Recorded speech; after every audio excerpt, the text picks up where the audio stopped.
ಅಮೃತಾ ಗೌಡಗೆ ಅವಾಚ್ಯವಾಗಿ ನಿಂದಿಸಿದಂತಹ ಆರೋಪದಲ್ಲಿ ಅರೆಸ್ಟ್ ಆಗಿರುವಂತಹ ಕಾಂಗ್ರೆಸ್ನ ಮುಖಂಡ ರಾಜೀವ್ ಗೌಡ ಆತನನ್ನ ಸದ್ಯ ಕರ್ಕೊಂಡು ಬರಲಾಗಿದೆ.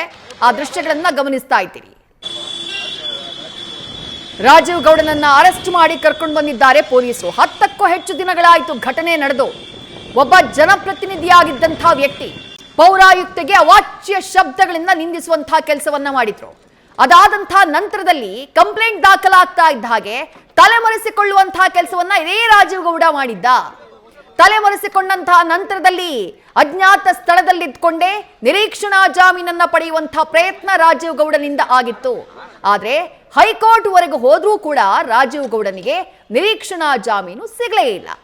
ಫೈನಲಿ ನಿನ್ನೆ ಕೇರಳದ ಗಡಿ ಭಾಗದಲ್ಲಿ, ಕರ್ನಾಟಕ ಕೇರಳದ ಗಡಿ ಭಾಗದಲ್ಲಿ ರಾಜೀವ್ ಗೌಡನನ್ನ ಅರೆಸ್ಟ್ ಮಾಡುವಂತಹ ಕೆಲಸವನ್ನ ಪೊಲೀಸರು ಮಾಡಿದ್ದಾರೆ. ಈತನನ್ನ ಬಂಧನ ಮಾಡುವಲ್ಲಿ ಸಕ್ಸಸ್ ಆಗಿದ್ದಾರೆ. ಸದ್ಯ ಈತನನ್ನ ಕರ್ಕೊಂಡು ಬರಲಾಗಿದೆ.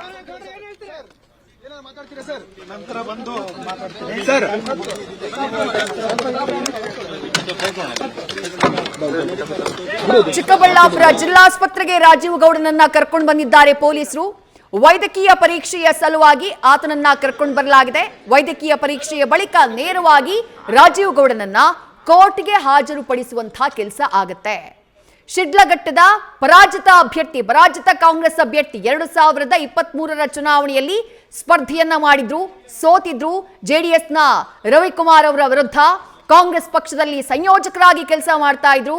ಆದ್ರೆ ಒಬ್ಬ ಜನಪ್ರತಿನಿಧಿಗೆ ಇರಬೇಕಾದಂತಹ ಗುಣಗಳು ಈ ವ್ಯಕ್ತಿಯಲ್ಲಿ ಇರಲಿಲ್ಲ. ಅಮೃತಾ ಗೌಡ ಅವರು ಶಿಡ್ಲಘಟ್ಟದ ಪೌರಾಯುಕ್ತೆ. ತಮ್ಮ ಬ್ಯಾನರ್ನ ರಿಮೂವ್ ಮಾಡಿದ್ರು ಅನ್ನುವಂತಹ ಕಾರಣಕ್ಕಾಗಿ, ತೆಗೆದು ಹಾಕಿದ್ರು ಅನ್ನುವಂತಹ ಕಾರಣಕ್ಕಾಗಿ ಆಕೆಯ ಮಾತನ್ನೂ ಕೇಳಿಸಿಕೊಳ್ಳುವಂತಹ ತಾಳ್ಮೆ ಇಲ್ಲದೆ ಬೆಂಕಿ ಹಚ್ಚಿಬಿಡ್ತೀನಿ, ಇನ್ನೊಂದು ಮಾಡ್ತೀನಿ, ಮತ್ತೊಂದು ಮಾಡ್ತೀನಿ ಅಂತ ಹೇಳಿ ಕೆಟ್ಟ ಕೊಳಕು ಭಾಷೆಯಲ್ಲಿ ಆಕೆಯನ್ನ ನಿಂದಿಸುವಂತಹ ಕೆಲಸವನ್ನ ರಾಜೀವ್ ಗೌಡ ಮಾಡಿದ್ದ. ಅದಾದಂತಹ ನಂತರದಲ್ಲಿ ಕಣ್ಣೀರಿಟ್ಟಂತಹ ಪೌರಾಯುಕ್ತೆ ಅಮೃತಾ ಗೌಡ ಹೋಗಿ ಕಂಪ್ಲೇಂಟ್ ಅನ್ನ ಕೊಡ್ತಾರೆ. ಆಕೆ ಕಂಪ್ಲೇಂಟ್ ಅನ್ನ ಕೊಟ್ಟ ನಂತರದಲ್ಲಿ ಕ್ಷಮೆ ಕೇಳುವಂತಹ ಕೆಲಸವನ್ನ ರಾಜೀವ್ ಗೌಡ ಮಾಡ್ತಾರೆ. ಆದ್ರೆ ಆ ಕ್ಷಮೆ ಯಾಚನೆಯೇ ಸಾಕಾಗತ್ತಾ? ಕಂಪ್ಲೇಂಟ್ ದಾಖಲಾದ ಮೇಲೆ ಕ್ರಮ ಆಗಬೇಕು. ನೇರವಾಗಿ ಬಂದು ಸರೆಂಡರ್ ಆಗುವಂತಹ ಕೆಲಸವನ್ನ ರಾಜೀವ್ ಗೌಡ ಮಾಡಬಹುದಾಗಿತ್ತು. ಗೌರವಯುತವಾಗಿ ಈ ಪ್ರಕರಣವನ್ನ ಮುಗಿಸಬಹುದಾಗಿತ್ತು. ಆದ್ರೆ ರಾಜೀವ್ ಗೌಡ ಅದನ್ನ ಮಾಡಲಿಲ್ಲ.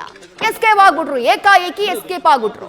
ಅದಾದ ನಂತರ ಅಜ್ಞಾತ ಸ್ಥಳದಲ್ಲಿ ಇದ್ಕೊಂಡು ಜಾಮೀನನ್ನ ಪಡೆಯೋಕೆ, ನಿರೀಕ್ಷಣಾ ಜಾಮೀನನ್ನ ಪಡೆಯೋಕೆ ಪ್ರಯತ್ನವನ್ನ ಮಾಡಿದ್ರು. ಹೈಕೋರ್ಟ್ ತನಕನೂ ಹೋಗ್ತಾರೆ. ಆದ್ರೆ ಎರಡೆರಡು ಬಾರಿ ಅವರ ನಿರೀಕ್ಷಣಾ ಜಾಮೀನು ಅರ್ಜಿ ತಿರಸ್ಕೃತ ಆಗತ್ತೆ.